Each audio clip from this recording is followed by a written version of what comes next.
So give me a list of what you do have right now. Two bookmobiles. I got 2 bookmobiles. I got 2 semi-trucks, a Kenworth 73. I got a Transtar. I have a bookmobile trailer. I have a Homeland Security van. I got 2013 Charger SRT8, Chevy truck, Nissan Hoopty. I got the 68 Charger. I got Caldwell D. Wow. Thing up there. Just saw that. I have a real Meyers Manx chassis number like 1035. I got my 63 Beetle with the supercharged 2275 that I've had. That was my first car I built. I got the 73 Beetle, Super Beetle. That's the Lemons Beetle. That's the one with the Ford Cobra supercharged Honda J Series V6 in it. I'll show you that. Oh wow, what the hell is this? Was the helicopter here? Oh. I got a helicopter. This is an old Where did you find a helicopter? Dude, somebody, my buddy was selling it. His uncle built it. This has 0.3 of an hour on it. The thing that makes this one rare is here's how it opens. Oh. There's an air cylinder that goes in here. That's about it. I got bikes. Then I started collecting 3-wheelers, 250R, Tri-Z 250, 225 DXs, 200X. I have no idea what they are. Yeah, none of them. Don't be impressed. None of them run. It's bare, like this is the Charger.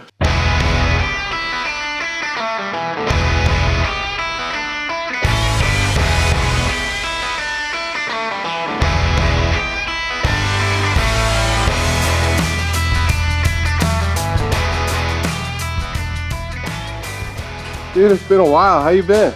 Good. How you doing? I'm great. Been getting around, haven't you? Yeah, I do the best I can. Yeah. Good seeing you. You too. Actually, who are you and where are we? Oh, Vinny Esposito. We're in South Harrison Township, New Jersey. And what is this place we're in? This is my garage. It's 50 foot deep by 60 foot wide. I put it up. I put it up in 2002. I always wanted a shop. I was like, I want a shop. And then I was looking at it and I had it configured differently. And I called this place Miracle Trust and I was like, you know, this is what I want to do. And I had it configured like anybody else with a bunch of doors. And the guy told me, he goes, I'm going to tell you one thing I've learned. 2 things nobody ever called to say. Nobody ever said my shop was too big, and nobody ever said the door was too big. Number 1 mistake he said people make is the door's too small. If you can't get it through the door, you're done. So my door's 14 foot high and 24 foot wide. We've shown movies off of it. I have that's what all that stuff is over there. I got a projector and we'll show movies on it, and we showed a Cannonball Run the other day. So it allows me to get this thing in here. Which is what? For people who don't know. Is a 1973 Gerstenschlager bookmobile. So it was built by Gerstenschlager. I believe they were in Ohio. Don't quote me on that. But they were made on international chassis, and they delivered books. And you know, they went to basically like senior citizens or people who didn't have access to books. Like when I lived in Brooklyn, it was the RIF program. Reading is fundamental. RIF. And these are bookmobiles. This one, my friend, she takes pictures in junkyards, and she took this picture, and she posted it on Instagram. Is that this? That's this one. So I was like, where is that? So I went there, and I was able to buy it, and I'll show you. I actually have a matching trailer for it that I've never, ever seen before. But I have a trailer that's also a trolley top that will go behind this. I got to get another 15,000-pound axle, but that will go behind this. This will tow that. That'll be the master bedroom. So that the back of that'll open up, and I have my original Meyers Manx dune buggy. That will fit in it. So I'll bring the bed up and have the Manx. Then on the tongue of that trailer, I'll put a couple of rails, and I'll bring you know, our bikes, our Enduros. So we'll have the bikes and we'll have the Manx. When we got it, came out of a junkyard. And it was filled probably 3 to 4 feet with like typical junkyard stuff. The guy thought everything was gold, so he had tail lights, brake lights, master cylinders, just halfway down the whole thing. The front was smashed in, had flats. I talked him into selling it because I wanted to make it an RV. I also have I bought a van that was from Homeland Security, built for Homeland Security. That's over here. That was going to be my thing to drive around the country in. Then I found this, and I just fell in love with it because it's got the trolley top, the windows that open. It's just you don't see them. So I decided to do it, not knowing just what I was getting into. I quickly found a donor 94 Ford from a township truck. If you're doing something big, buy like township trucks, like the big Fords if you need something big, low mileage, super well cared for. The frame rusted out. It was a salt spreader. But it's got, I think that has 42,000 or 30-something thousand miles on it. I got it for $3,800. Starts up every time, runs like a champ. Allison. Should fire up. Let me see if the batteries are good, but it should go.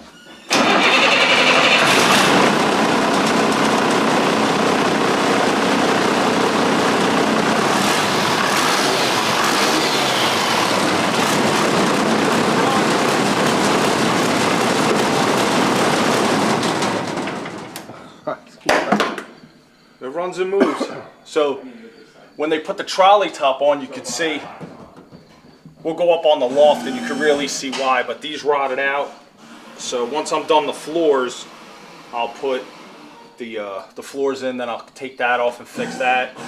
Get the windows working. I got this panel I replaced. I'm replacing that panel over there. You can see that's all kicked in on the outside. That's next. Front end. And then all this is ready to go back in pretty much.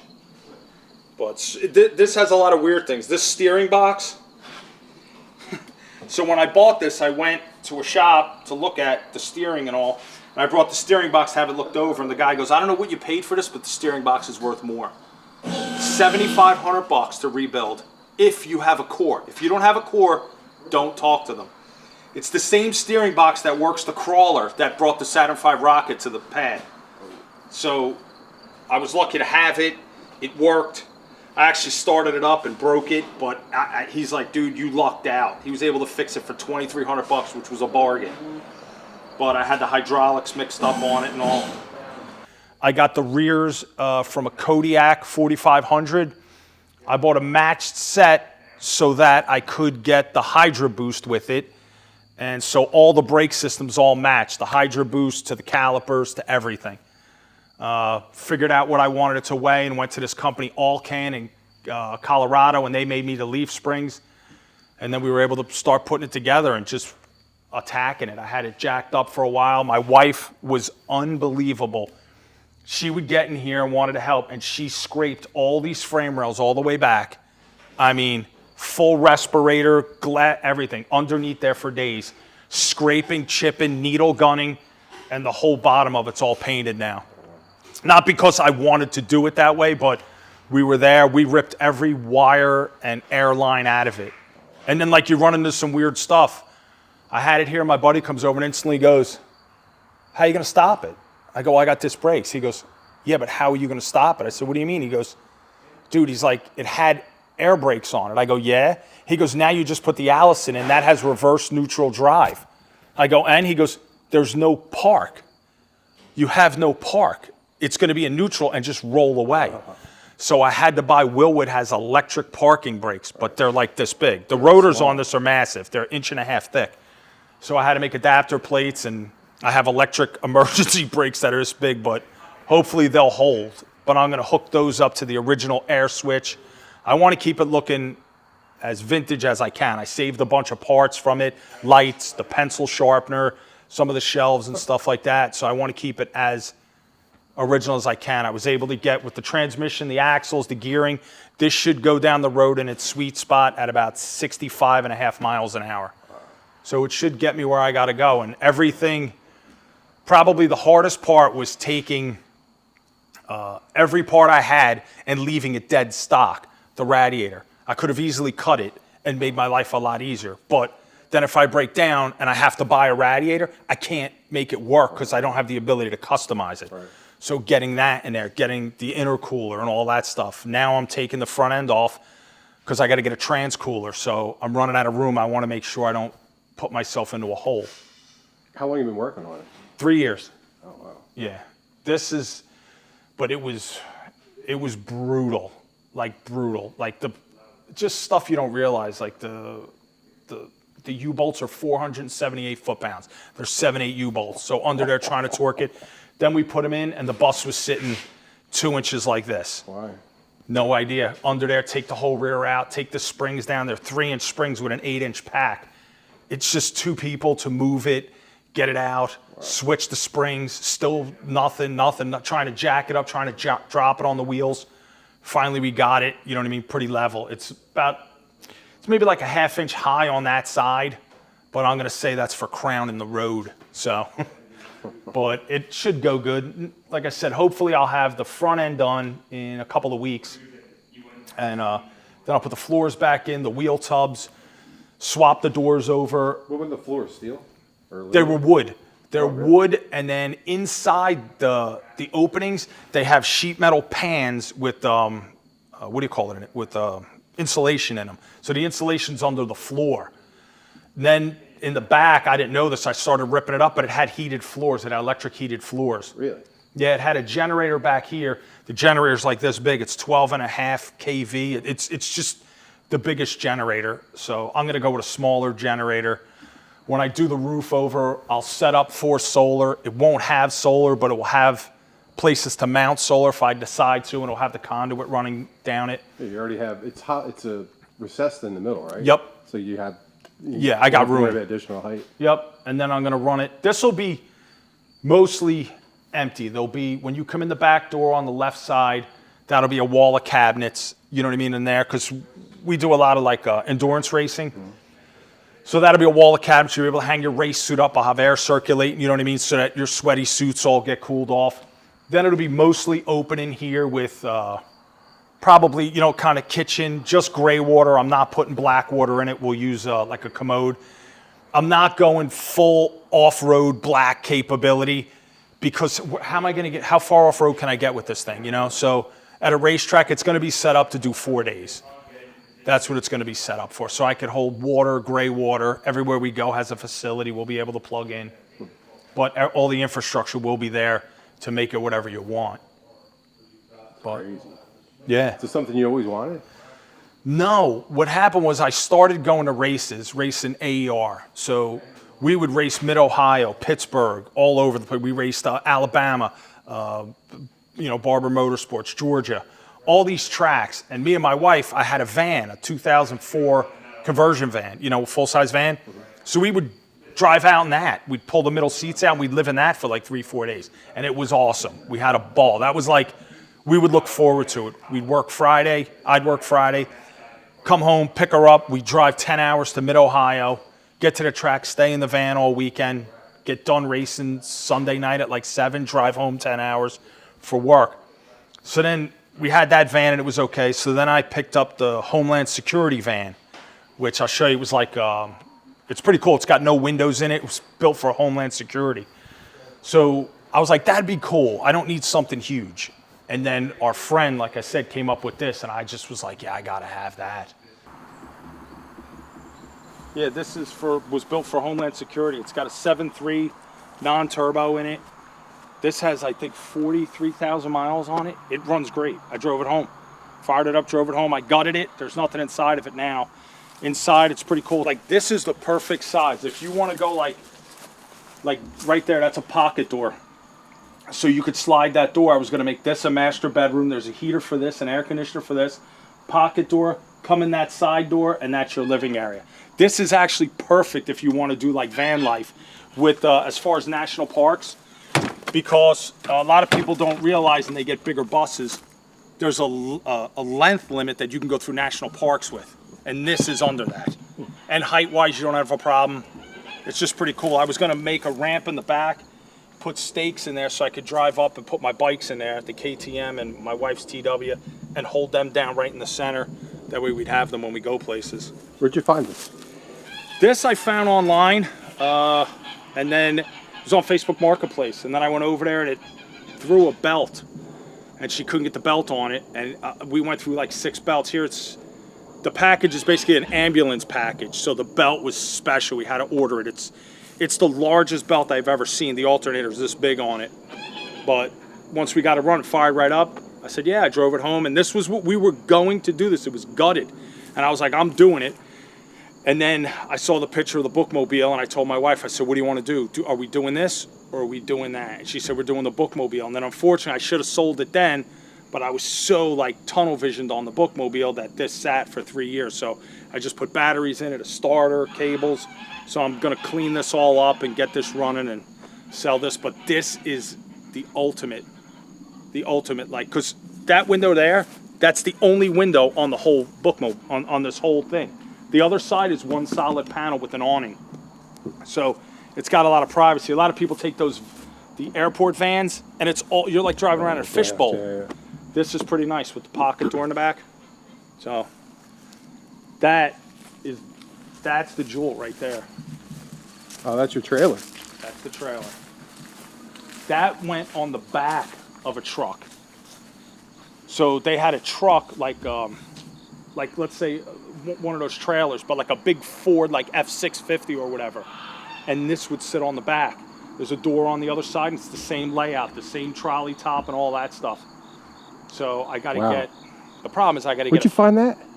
It was sitting next to that. He didn't even know he had it. Oh. When I went in, so if anybody there has had to deal with junkyards, they'll know. I had to get them to sell the whole bookmobile. And they're ornery, right? Like they don't, so I was super nice. The guy is super nice. Marshall's Towing. Great dude. Grumpy old man, but nice as can be. So I went through back and forth, went there a couple times, and he kept going, come back. And he's like, who do you know? Like vetting me for who I knew. Threw out a couple names of people I knew that we had in common, but he's in his 80s, so there aren't many. But there was one guy, he called him, talked to him. The guy said, yeah, he's okay. So I went back, and it came down to this. He goes, I'm going to tell you right now, you get one chance, one number. It's yes or no, and that's it. We're not going to discuss. You're walking out the door. So one number, and that's it. I said, all right. I said, look, I'll take care of everything. I'll clean them out. I'll get them out. You don't have to lift a finger. I will do everything at your discretion, at your time. I'll do everything to get them out of here. I said, I want that and that. I said, I'll give you $1,000.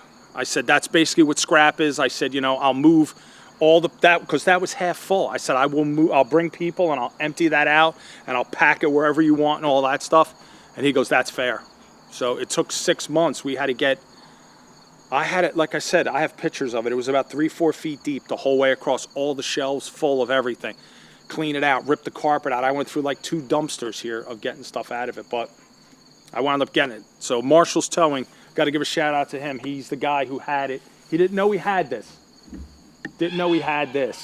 He's like, I said, there's a trailer back there. He's like, I didn't even know what it is. He goes, you can take it.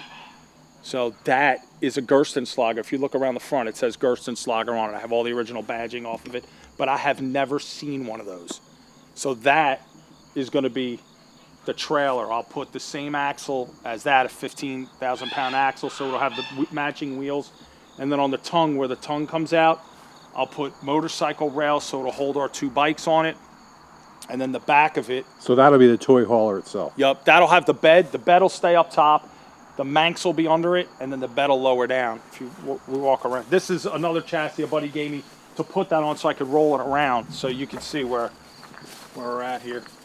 But it's backwards on the trailer, so it's deceiving. This will be the back of the trailer. All right, so that'll tilt down.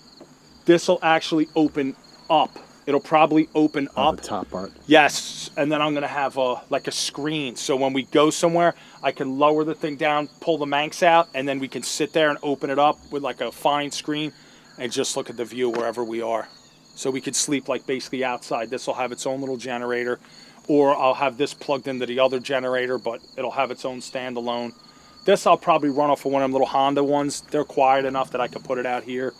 But this will be the bedroom. I'll have the bed and probably just a TV and some cabinets in it. Nothing crazy, but this will be our home. The bookmobile will probably have a couch or something that'll pull out, you know what I mean, so people could sleep on it and stuff, but this will be just ours.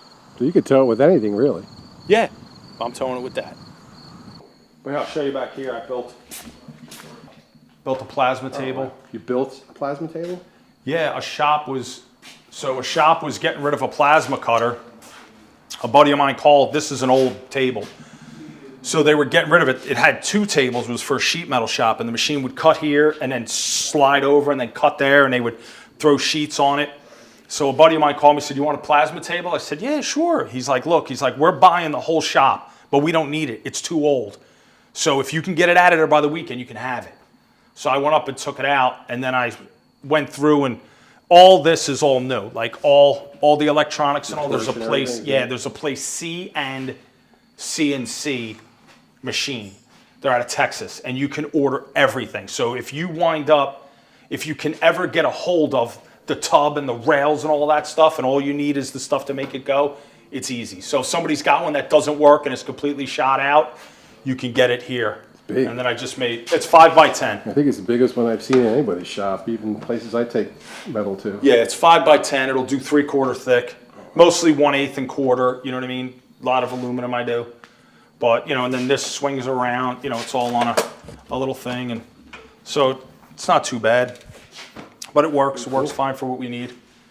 And then my buddy's surface grinder, which he needed it, sandblasters. Yeah, last time I was in here, which was a while ago, you had some really cool, oh wow, what the hell is this? Was the helicopter here? Oh. I got a helicopter. This is an old Scorpion. Where did you find a helicopter? Dude, somebody, my buddy was selling it. His uncle built it. This has 3/10 of an hour on it. Oh. That's it. This has never been cleaned. This is the way it sits. He built it in the 70s, I guess. I have books stacked that high with every piece of instruction. I got the blades over here. It was like a kit or something? Yeah, it's experimental. It had its tail numbers and all that stuff. He put it all together. He flew it, got its tail numbers, and then took the rotors off and never flew it again. And then his whole life, when he died, he wanted it sold because he was afraid one of his relatives was going to kill himself in it. So we got it. And now it's been here I got to get rid of it. I mean, I was going to say, you're not afraid you're going to kill yourself in it? It's just in the way. Like, yeah, I'll probably kill myself in it because I think I could fly it. Like, my thing is, if you think about it, right? What's his name? Igor Sikorsky. Came up with the idea, built it, and then flew it and didn't kill himself. Now we have YouTube. I should be able to figure it out. But I went hella skiing, and the guy's like, "You'll kill yourself in that." So it's jamming me up because, my English wheel's back there, my press brake, so I got to kind of slide it back and forth when I want to get this stuff. Press brake. You still doing white rhino? Albino rhino? Yeah, believe it or not, I just did a job. This press brake, I got all this stuff. I got super cheap. This press brake was $200. A guy was selling it. My buddy calls. He's like, "I got this press brake, $200. So I went out there. I had a Dodge. $200. I went out there with a Dodge Dakota. I go, "Yeah, I'll pick it up." And then this comes in, dude, crushed the tailgate. I mean, destroyed the truck. He's like, "What'd you come with that for?" I said, "Who thought it was going to be this?" But I got all the leaves for it. It's a Dries and Crush. It's just, it's your own wheels and everything. It's an awesome machine. You know what's nice about this is this can open all the way. So, like, let's say I did a Econoline van. Here's a good tip. I did an Econoline van door skin, right? Pretty simple. It just rolls at the belt line, right? Comes down a little bit, then typical roll down. No big deal. I made the door skin. It was awesome. Then I had to turn the edge of it. And I'm like, this is going to be a disaster, right? Turning this edge. So I talked to the guy who's doing my wheelies, and he's like, "No, I put it on a piece of wood that was 1 inch thick and drew the profile and then put it to a bandsaw. So then I was able to take the piece, put the wood on the bottom, the piece in the middle, the wood on the top, and then clamp it into here. And then just use this to hold it and then just hammer form the edge right over. And it worked out great. I also have a bead roller, but I'm not real good at it, so that's how I did it. So if you have one of these that opens real good, you can stick the piece in there and turn the edge. I built the English wheel out of like 14. Holy crap, I just realized how big it is. I was looking for something little. No, it's big. It's big. It's a 14-inch, I believe 14-inch tube steel. This is all 1/4 inch plate. Crap. I cut it on the plasma?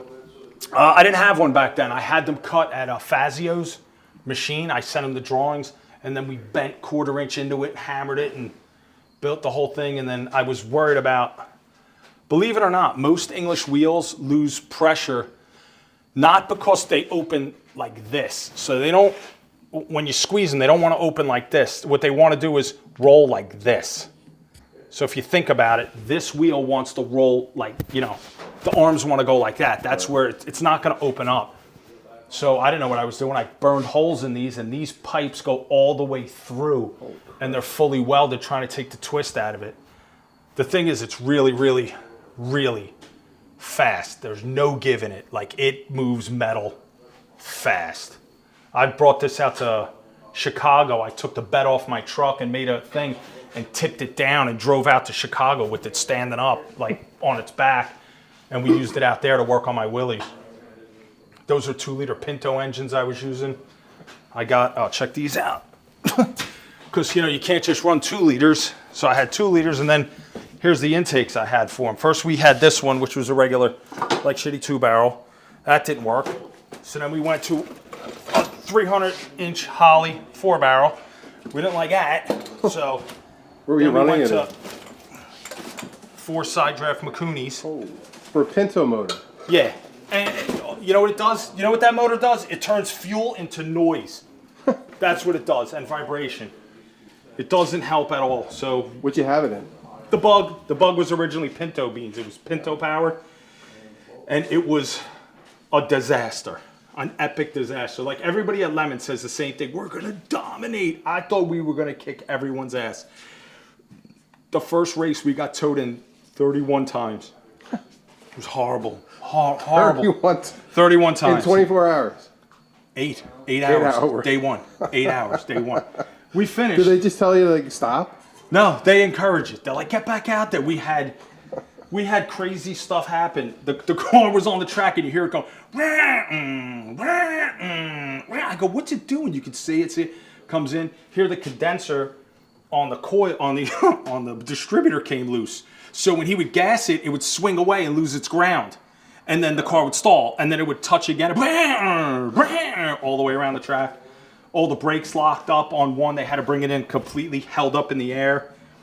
Earplug must have fallen in the tank, got stuck in the fuel line. Huh. Just, if you can imagine it, it went wrong. But it was a ball. It was a blast. Holy crap, yeah, that's the generator that was in it. So you can get something half of that now. Yeah, oh yeah. Like when you look probably at, way more like this is, that's the size of a brake pad that's on it now. It's not as big as I thought it would be. Yeah. So it is not air brakes now? No. You don't think you need air brakes? These axles are rated for 15,000 pounds a piece. So I got 30,000 pounds of axles and brakes, and I should come in at about, I'm thinking 16 to 18,000 total. It was originally the GVWR on it was 35, but that was loaded with books. So like I said, I'm gonna run this mostly empty. I'm looking to have it just, you know, some cabinets. For a toy hauler?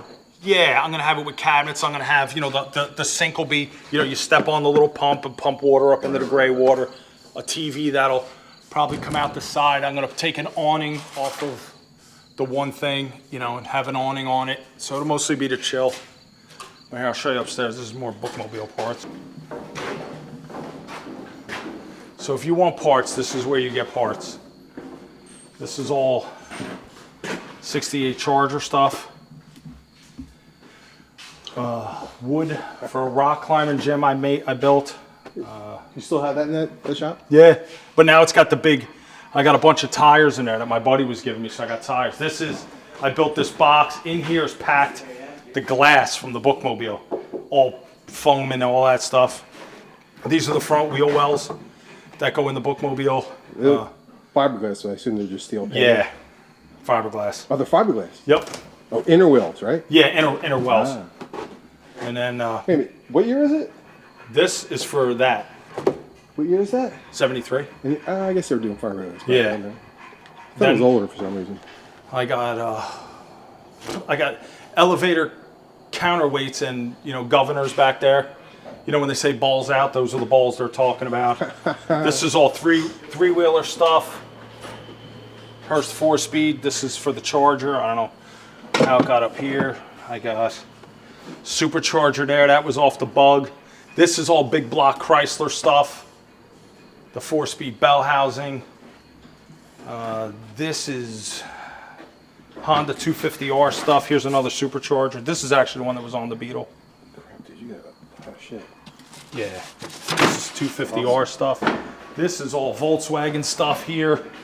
All the cases and all to build a couple of engines. The other fender well, more Volkswagen parts. This is all, here's all my coilovers. Here's the coils For the Charger, the 68. There's them, here's the shocks, here's control arms. There's the sway bar, the center set, you know, the K-frame. I don't even know what this is. Oh, that's an exhaust for a three-wheeler. I don't know which one. The sway bar, the 4-link kit. you have a bunch of three-wheelers too? I got 7 of them. Where? There's 2 here. Oh, There's they're all another apart. one, Gotcha. another frame there, another frame there. There's one down here that's actually together. There's 3 of them in the climbing gym. I got them all over. I got them all over. And then there's some more Charger parts up here. I let, you know, Corolla parts, the letter press, that press. What was that car again? That's a Caldwell D. It's a Formula V car. How old?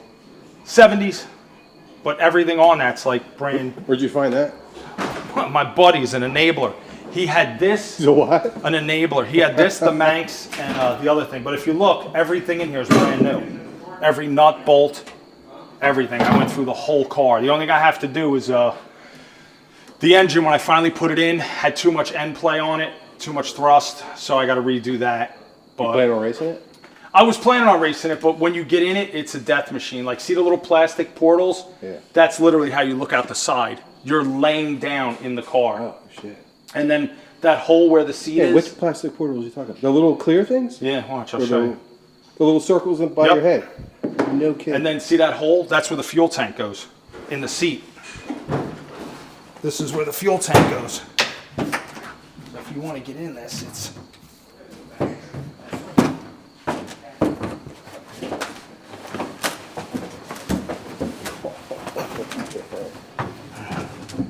That's not much room for a helmet or anything. No, this is how you drive it, and you're looking out these windows. And this is a bar, but how are you going to fit in this thing and not kill yourself?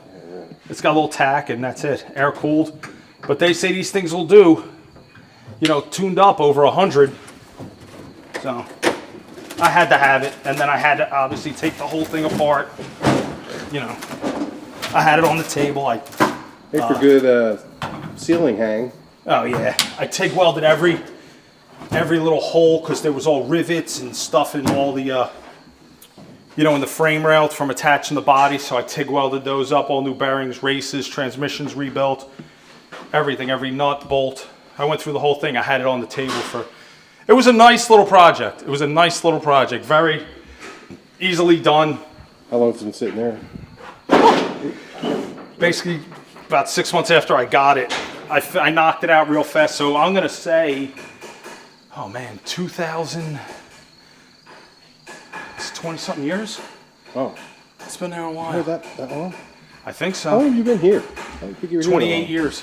Oh wow. 28 years. This press here, this is an Intaglio press. Huge press. You know, this plate moves back. This is the heaviest. You can't even imagine how heavy this thing is. It's unbelievable. It takes 3 men and a boy to move this. But this is the same way they make, basically the same way they make money. You etch a plate, ink it, and then there's a giant roller in here that pushes down, and it goes through one time. That's it. Then you got to re-ink the plate and all that stuff. There's a letter press right there from 1903 that works. And then all the cabinets behind it, that's all font. All the fonts and all for it, all the letters. Three-wheeler parts. Charger, exhaust, brand new. Never even ran it on the car. I had it all on the car and then never started it, and I took the whole car apart. You know, I'm just gonna clean it up. And that was it, the whole thing came apart. But yeah, this is when I hit the wall in New Jersey. That's what the front end looked like. And what? The Beetle. Yeah, Were you that's racing there? the Beetle, we were racing on Thunderbolt, the big track. And It was set up as a road race car? it still is. I Yeah. don't remember that. I remember Oh, wait till you see it. the green Baja. Oh no, I got. Wait till you see the bug now. But you can see here, see the top how they added that on, and that's where it rusted out. So what I'm gonna do is, one of the changes I'm gonna make is when I take that out, I'm gonna go from the top straight down to the back. You know what I mean? So it'll be the same in the front and same in the back. So anything that comes won't hold water in there. And then down the center, those two pieces, I'm gonna put some supports in there, and that's where, if I ever decide to, I'll put the solar So you'll panels. recess it, I guess? What? You'll recess that, I guess? Probably a little bit. Then I got the air conditioner on the back, which doesn't work, but I'll make something because I have the cover panels for this all match the bookmobile, and they say the township and everything else. They're all painted to match. So for now, I'll keep that. But, yeah, we'll look at the bug. I'll show you. I got an airport tugger that I converted to propane. I don't know why. My buddy was getting rid of it. It's like a 1940 something. It's got a... Does it run? It does. The batteries need charging, but it runs. It's on propane. It'll fire right up. I drove it here. So it's this, the Could fender. be a cool like tow vehicle. Oh yeah, the fender. That's how thick it is. There's nothing in there. That's solid steel. It's made to pull airplanes around. Big giant plate. Yeah, so it's super heavy. Oh, I got this car here. This is... I saw that when I was coming up. This is called, it's a Fab Aztec GT2. The thing that makes this one rare is here's how it opens. Oh. There's an air cylinder that goes in here. This is a flip top one. And then the back opens this way. And it's basically a Volkswagen kit car. And what's nice about these is it takes like a 60 something, like a late 60s Corvette windshield. So it's easy to do, nothing crazy to get the glass. It's basically a Volkswagen. I was going to put this with the Honda J series in it, but I'm never getting to it. This is one of the things I'm going to get rid of. I've had this for 15 years. But I want to do it. remember this. I want to do it so bad, but Dude, how long has it been since I've been here? Is it 15 years? Because I don't remember any of this. it's a while. I've had, like, I'm never going to get to this thing. Like, here's the the other bookmobile. See how he cut the back? They were going to make it a trolley. So this one's going to... What's the tow bar from? Nobody would Was it tow. local? Yeah, it was right at Marshall's. Nobody would tow it. So I called everybody, but if you look, it's so cab-overed because the axles are set so far back, nobody would take it. I even called, you know, Reels, you see them, they're the big wreckers, the big rotators and all. Called them, they go, nope, we're not towing it. So nobody would tow it. So I took the plasma cutter and made plates to attach to the front frame rails, bolted this on, hooked this to my welding rig, and I flat towed it home. My buddy said, you're going to get stopped by the cops. I said, I'll give them a list of 5 tow companies that won't tow it off of here. So if you could find somebody to tow it, I would rather have them tow it. But that's how I got it home. I built the tow bar, hooked it up to the front. I had it change in What'd you tow it with? I got a Dodge Dually in the back diesel. But I had to, in the junkyard, jack it up, free the wheels, cage the air brakes, find a wheel in that junkyard, change the tire, the big Dayton wheels. It took me about 6 months to prep and get the bookmobile ready to come here. Of going over there after work to Marshall's in the dirt. And I had to clear, then I got that cleared, then I had to clear all the junk that was in front of it, all the vehicles, everything out of the way. And then nobody would tow it. So I had to build the tow bar to get it. It's in good shape. This one is. But the problem Dude, if is... you had the property, this would make like a good little... Yeah. Like, I mean, you're not obviously going to drive it at this point, so it would make a cool little... It'll fire up. If the battery was charged, this will fire up. The problem is, so like the windshields are $2,000 a piece. So I got an extra set there. The steering box is $7,500 if I have a core. This one's still good because I drove it. Who fixes that?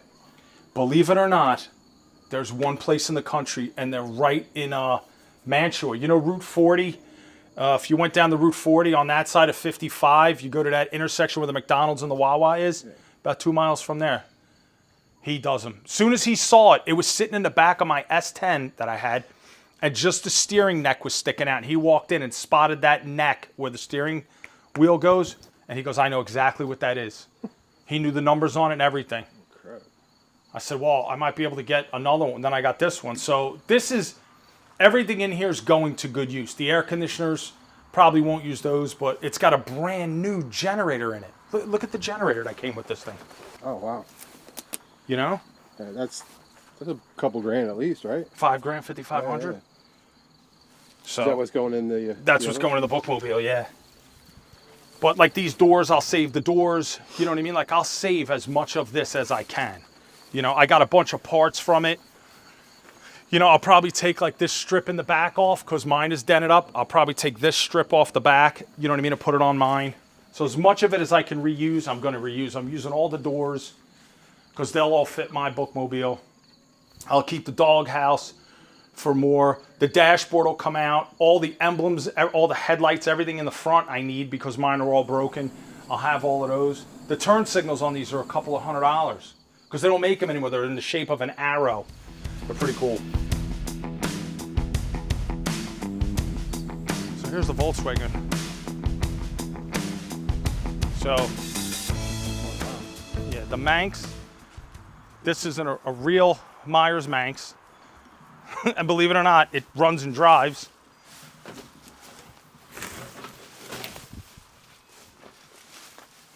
If I charge the battery, this will fire right up and go. And this is a real Manx. It's number 1053, I think. What is it?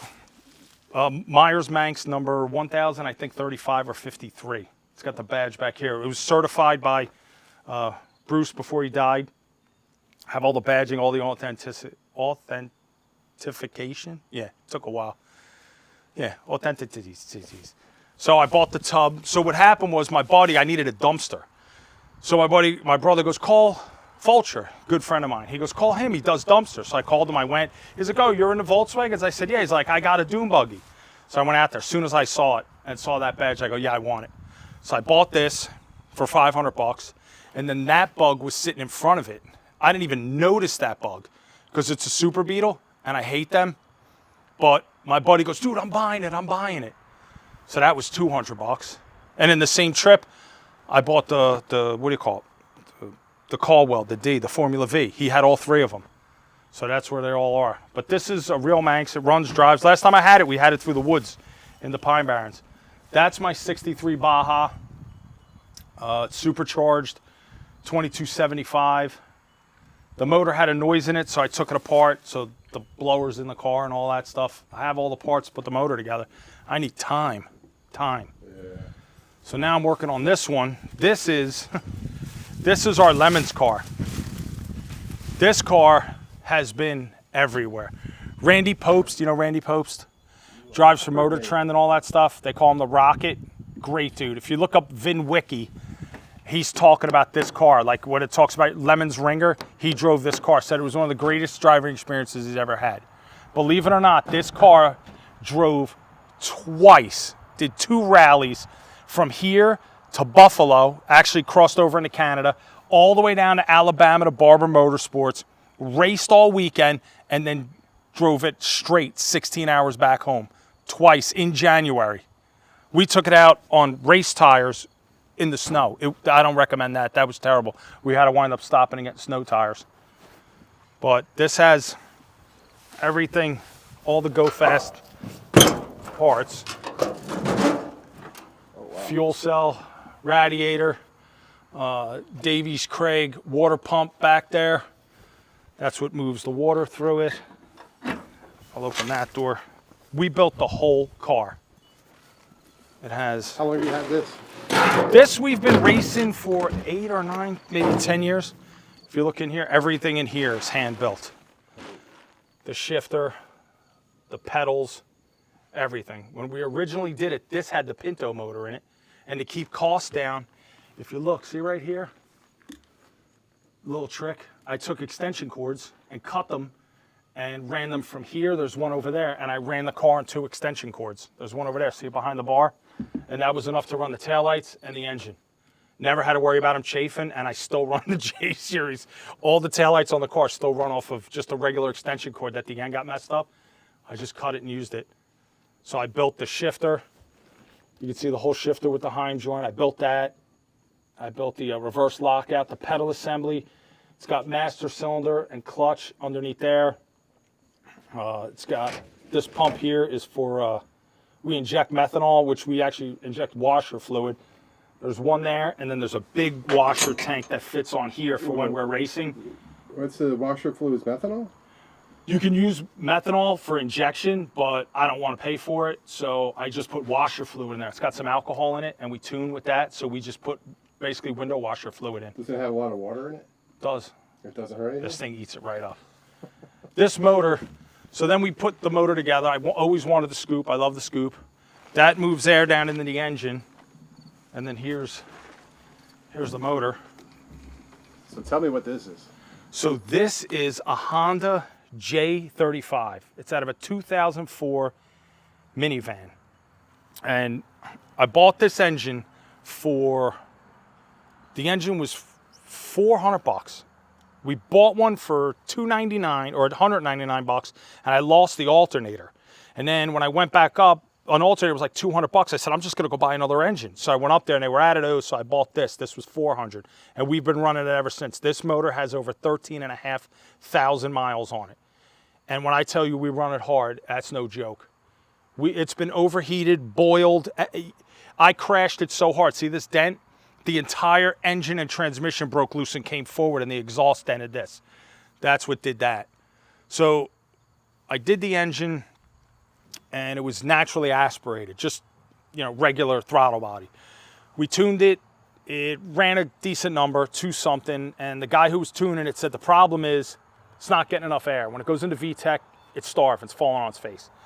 So, being lemons, I found 2 D series, which are the shittiest Honda motors they make. They're the smallest motors. I took 2 D series throttle bodies that were literally throwaways, and I took the original manifold, ground it up, and I put both of them on there, and with bicycle cable and just Mickey Mousing it all together, made it work. And it did 265 horse to the wheels, naturally aspirated. It was great. Then it started breaking transmissions. Then we changed the transmission to a Subaru 5-speed, but that had turbo gears, so then it wasn't as fast. So then I got an Eaton, we got cats. I got an Eaton M90, which was off the Pontiac, 3.8 liters, $100. I made a manifold, bolted that on there, brought it in. At that point, we had to change. The only thing I've done is I changed the injectors. That's the only thing. These are still the original coil packs that we got the car with from JDM.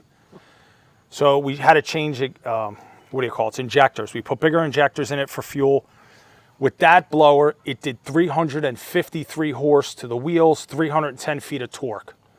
So it ran good, and it just destroyed transmissions. Broke everything we could put at it. Was breaking 5-speed Subarus in 3 hours.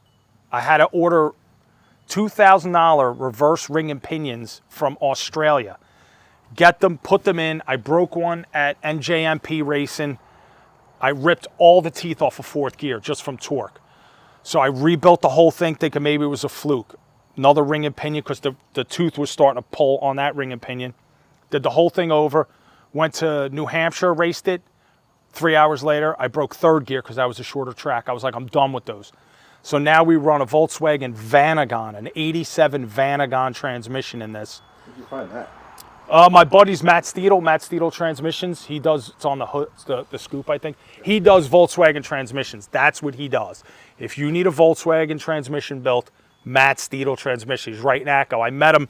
He built the transmission for my Baja. And we just became like friends ever since. Talk to him every day. And I just told him, I go, dude, listen, I've had it. Build your dream transmission, just give me a number. I've had it with this. We were changing every day. I had this engine in and out of this car trying to solve clutch problems 13 times 1 month by myself. He built that transmission, it's rock solid. I got a problem with the pressure plate, but that's Kennedy's fault. So then I had that blower, but now when this J-Series would hit VTEC, the Eaton M90 was actually acting like a restriction. I couldn't get enough airflow through it, so it would fall on its face. So that pissed me off. So I always had the dream to run the bigger blower. You know how your phone listens to you? Like your phone? So I was talking about it. Someone's like, what would you do? I go, dude, I'd run a Ford Cobra blower if I could, like an Eaton M122. But where am I going to find one of those? I go home. It shows up on my Facebook Marketplace that somebody's selling one. So I call the guy. It was brand new, had 1,000 miles on it. He wanted like $900. I called him. I said, listen, I'm 100% not here to insult you. I said, I am literally going to cut this apart with a grinder. It means nothing to me. I said, I just mentioned it. It showed up in my feed, so I'm calling you. I said, I'll give you $300 for it. He goes, when can you be there? I said, I'll be there in 5 minutes. The guy was in Pittman. I went over, picked it up. The guy's like, I'm moving today. He's like, I got to get rid of it. So I got the blower.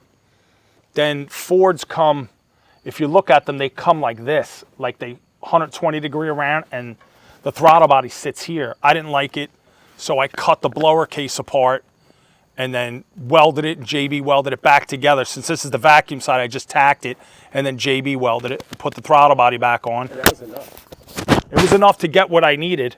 Then this was fly-by-wire, so I made it non-fly-by-wire, which meant I had to change the throttle position switch to a 3-wire, so I had to machine stuff in there.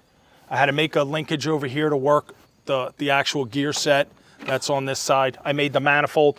So when I did the J series, I did it, built the manifold, sent it to a machine shop. They did a beautiful job. They planed it down to get it all flat for me. It was awesome. $150. So I was like, you know what? When I do this one, I'm going to do it all myself. So instead of spending the money on the machine shop, I bought the machine since I have a Bridgeport, and I bought a mill, a mill. So everything you see here, I literally built on the lathe and this, and I suck. My motto is I might not be good, but I'm slow. It took me forever. I built every part on here 3 or 4 times, but eventually I got it and I built it all. So this is, the Ford also has a short snout. It's like right here. So this is a Cadillac snout off the same type of blower for 120, which doesn't fit. So I had to weld and adapt that. The manifolds on here, right here, that is actually an intercooler that I had to weld in there. It uses water from the hood scoop has a CR 250 Honda motorcycle radiator. Comes down these lines, and back here I used another nice little trick. If you ever need an auxiliary pump to move water around a car, Toyota Prius has a water pump, electric water pump, 12-volt water pump, moves a ton of water. It's $30. It's brand new, $30. Get them off of Amazon or anywhere. They use them to cool the batteries, so they don't use the engine. They use that to move water around. Super cheap, small. It's on the side. That circulates water through the intercooler. Ran it. Couldn't get the belt to grab. The belt was squealing, just screaming. So I got it back from the dyno and decided I needed cogged pulleys. So that's what these are. I had to design these, so I had to teach myself, believe it or not, Fusion 360, buy a 3D printer, modeled these in plastic, and built all these pulleys. It's got a steel hub, and then it's got the alternator pulley and this. They're all separate pulleys that like interlock together. So I could take this pulley off and change it to a different pulley if I want. Because right now we're messing around with ratios. I put it on the dyno, and I had a smaller top pulley. And it was running on the dyno at 1-to-1 before the pull. It was doing 20 pounds of boost. We hit it. I'm like, hit it. Who cares what it does? It was blowing the dipstick out. We had a wire tie it in. It was blowing oil out of it. I said, well, let's do it. Hit it. The belt snapped. It was on its way to 28 pounds. It did 430 feet of torque. No horsepower because the belt broke and it stopped real fast. So I changed the top pulley to a bigger one, and I have a smaller bottom pulley, so I'm trying to get it back on the dyno. But what I need to do now is I need to put the throttle by wire on there so I can have it to where the pedal, like let's say full pedal, only opens at 30% because it's too much air. Like when I start it up, you'll see how fast it wants to rev. I also built the whole wiring harness. I didn't like the wiring harness, so I bought all the pieces and studied and made the entire wiring harness with the connector there so I can undo it and pull the whole engine out. Is there 2 of you? No, you would think. There's a lot. There's a lot going on. And now the next thing is the clutches. The pressure plate isn't working, so I'm going to have to swap it out from Volkswagen to a Subaru bell housing so I can run a Subaru clutch.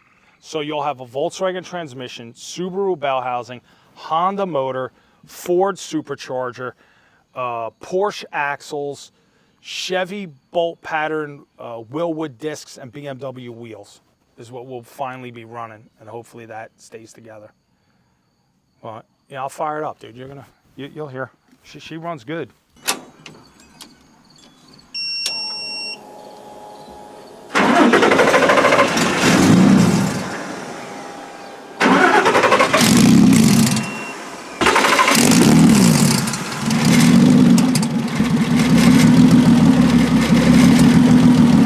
once it warms up, we'll get on it a little bit. You'll hear it come alive. But it runs great. I mean, it runs awesome. It's super loud and obnoxious. I usually run the bumper with it. It is not tuned. That's why it's like popping. We didn't get a chance to tune it. This engine's beat. So what I want to do is I'm going to switch it over to a new ignition with CAN bus, everything. Like, it'll have the digital dash, all the best of the best. And then when I do that, I'll tune it. When I get it under control, then I'll get another bottom end and, you know, go through it. This thing's just, it's been whooped on. Let's see if we can get it to.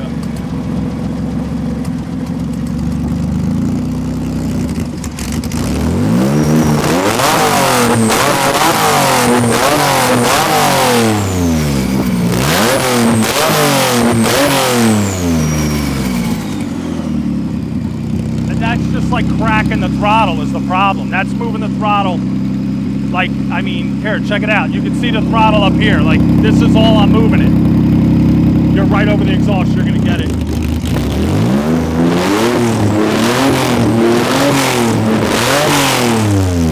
There's no... It's 0 to... We got problems real fast. But... It runs. Seemed logical at the time. Seemed like a good idea. Yeah, it's all... It runs BMW wheels. Like, look at the size of the tires. I think they're 275s on the back. And these just fit. We were racing BMWs at my buddy's shop, and I'm like, I need bigger tires. Yeah, 275, 35 R18s. But they fit. I didn't even have to do anything. He's like, oh, put these on. Boom, they fit. Oh, you know what's a slick move back here? A buddy of mine told me. So I run Willwood disc brakes on this car. Here's another little hint for anybody that does Volkswagens. This hint is golden, let me tell you now. If you want to run good brakes, what you do is order your drums drilled for whatever pattern. These were drilled for 5-lug Chevy, right? Common. So I got drums drilled for 5-lug Chevy. Then put your drum in a lathe and basically cut the drum off, and then cut the center where the bolts stick out of your hub down to, like, I forget what it is, 5 or 6 inch, whatever diameter the Willwood hub fits over. So now you take your backing plate and all that stuff off. Where the backing plate was, you mount like 1/8 plate. You can mount your calipers right on where the backing plate was. Use the bolts that held the old backing plate to mount your caliper. Run a hat over that now, and you run Willwoods. And that way, if you're at the track and you have to do something, I could take the wheel off, I could take the brakes off, I could take the rotor off, and I don't have to disturb the hubs and the bearings in it. So the hubs and bearings are still there. It's the original. It thinks it's running a drum, but the drum is cut down so the hat fits over it. And the 5-lug makes it fit through the Willwood cap. So that's basically how I did it. This car is all hand built, all as low buck as it could be. Like, I mean, I did everything and Mickey Moused and put everything together myself. The only part on here that's literally out of control, over the top expense-wise, is the transmission. But I've gone through maybe 10 transmissions. But anybody that knows anything about transaxles, that's where the money is in this car. It's the transaxle. Everything else in here is just, you know, fluff. But like I said, it does the job. This thing has 13,500 miles on it. And she rolls. What are your plans going to be for this? This I'm going to change. I'm going to just Drive it. Oh, drive-wise? It'll never race again. Only because, one, I can only have a 12-gallon fuel cell for size. So when this is running, I mean, full throttle with the smaller blower and all that stuff, I run through 12 gallons of fuel in about 40 minutes. And I'm out of, what do you call, washer fluid too, you know, the injection. So it's not competitive. It's fun. It will always have a place on the track, but probably relegated to track days. When, like at 353, it's an animal. And if you stomp on it, it's going to step out. As it turns, it's going to lift the front wheels. It's a handful to drive. It'll get around on you, which is fine. because it's my car, and if I smash it, that's fine. But the problem is when you're on a track, you have other people next to you. You know what I mean? It's not fair to them. This car's it's going to be unstable when I get it up above 400 horsepower. So I'd be afraid that it would step out and, cause an accident with somebody else. So it's probably going to be relegated to street driving, which I drove it to work forever with the other supercharger, and it'll definitely go to track days. There's no doubt about track days. My goal is, like this thing I'll always tinker with. The Bookmobile, I'm trying to thrash on that. My goal is to get the charger. I'm going to sell some stuff, stuff I'm not using, the spy van, the red car, some of the presses. I want to get the charger back with all the metal work done before I retire. I want the charger to be like my relaxing on the lift and putting parts on it, the 68 Charger. That car's going to be a driver. It's not going to be anything like this. I got a Sniper fuel injection for it. I had a motor built that's it's got aluminum Edelbrock heads. It's got real nice stuff in it, but it's only maybe 450 horsepower out of a 440. Not much, nothing radical. I just want to be able to turn the key and drive it. I switched it over to 4-speed because I always wanted a 4-speed and I had one. But that's going to be just my driving around car. This Manx. You really think when you retire you're not going to have projects? Oh, yeah. Yeah, but that one's going to be like my relaxing one. These all drive me nuts. Like this one is just, I'm always chasing the dragon with this one. I always am looking for the next thing. But right now, this is what I always pictured with the dual exhaust, with the scoop, I always wanted to do the radiator, cooling the intercooler. Like this is what I always envisioned it being. So now my goal is to get it running. But unfortunately, to get it to that level reliably is just so much money now. Because now I'm into big bucks for ignitions, and it's brutal. But I made my own bed. You know what I mean? I got a line. Like I'm already here. I can't. It's undrivable. It's just dangerous at this point.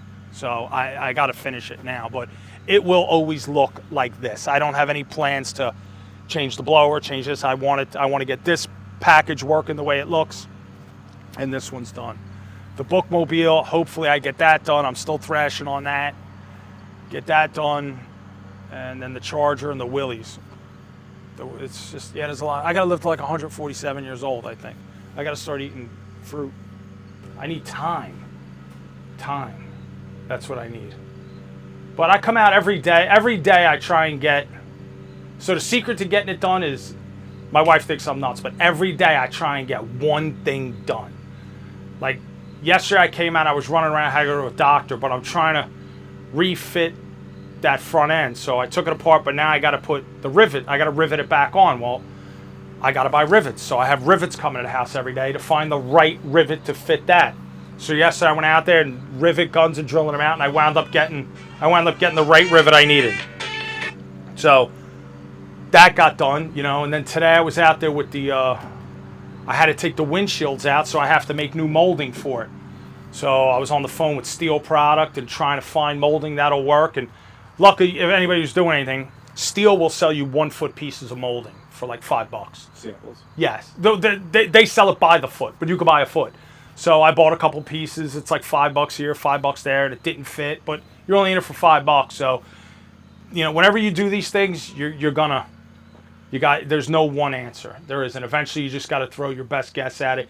Get a piece that, even if it doesn't work, now you have a jumping off point to something else. And that's where I amassed most of these parts and wasted most of this time. What should I name this piece? I don't know. Have to have the word time in it. Yeah, what not to do. How not to spend your time. I don't know.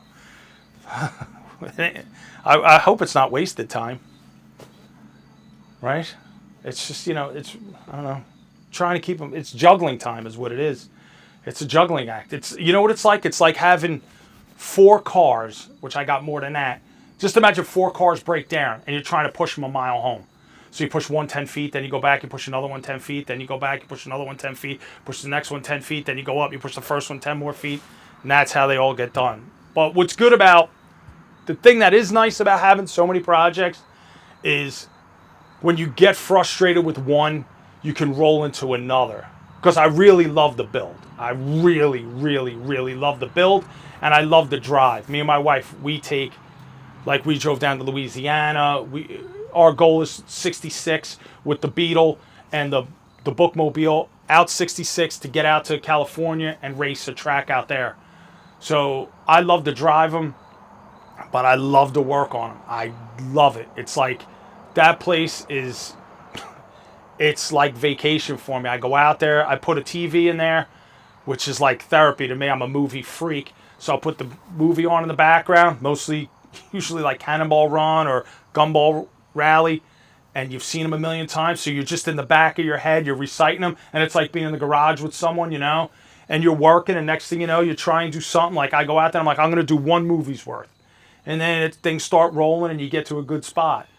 So it's, you have to, you got to love the build. You can't do it without loving the build. And for me, the therapy is having multiple builds, because now this one's at a roadblock where it needs a lot of money. You know what I mean? And I don't want to spend $7,000 on this right now, because it does make noise and it's fun to look at. So all right, I'm done with that. So now I'm on the Bookmobile because a friend of mine ran into him at a car show. He owns a body shop. I'm like, I got a question about taking this front end off. I'm a little sketchy about the fiberglass. He came down. He's like, yeah, dude, right here. No problem. We'll do it. No problem.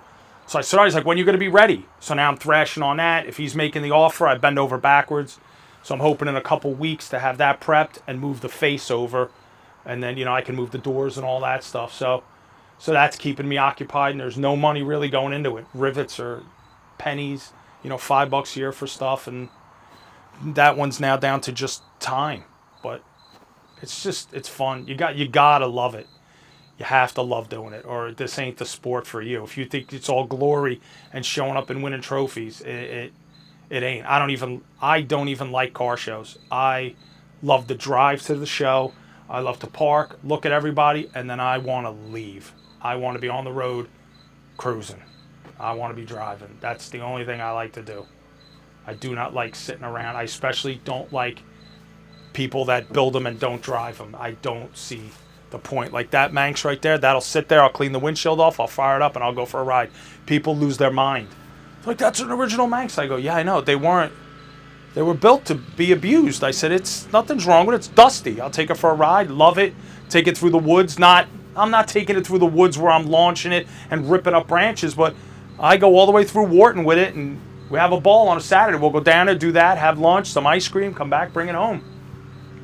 I really like to use them. That's why the Bookmobile's built the way it is, with the DT 366 and the Allison, and putting all the time into everything underneath it. That bus, the Bookmobile drove into the junkyard 7 years before I got it, so it probably would have driven again. That recently? Yeah. Oh, wow. Yeah, it's got an inspection sticker on the windshields. Oh, wow. But it just wasn't what I wanted to do. I wanted to undertake a big project and ground up projects. So here's for anybody out there, if you're thinking about building a car. Here's another definite. Anybody who's built will tell you. Even if you know what you're doing, take the cost, your projected cost. What do I think this is going to cost? Add everything in. Get down to hose clamps, rolls of tape, every single part you could think of, come up with, and then triple it. And you'll literally be close to where you're at when you're done. And I've built them, and that's still where I'm at. You know what I mean? The bus, the Bookmobile back there, all in, is about $24,000. That's buying the Bookmobile, that's buying the donor, that's buying the wheels, buying the tires, buying every piece of aluminum, buying, the springs. So these things cost money, so you gotta space them out. You know what I mean? Gotta work and then come home and do them. But if you do a little bit every day, this is how this gets done. I work full time. I work more hours than you can imagine. I come home every day, head to the shop. One thing. I just want to get one thing done a day. If you put in an hour and a half after work or 2 hours after work, that's a 10-hour day by the end of 5 days. But you got to have things that you like. So this is what I like to do. That's it. I don't know. Hopefully somebody's building something cool.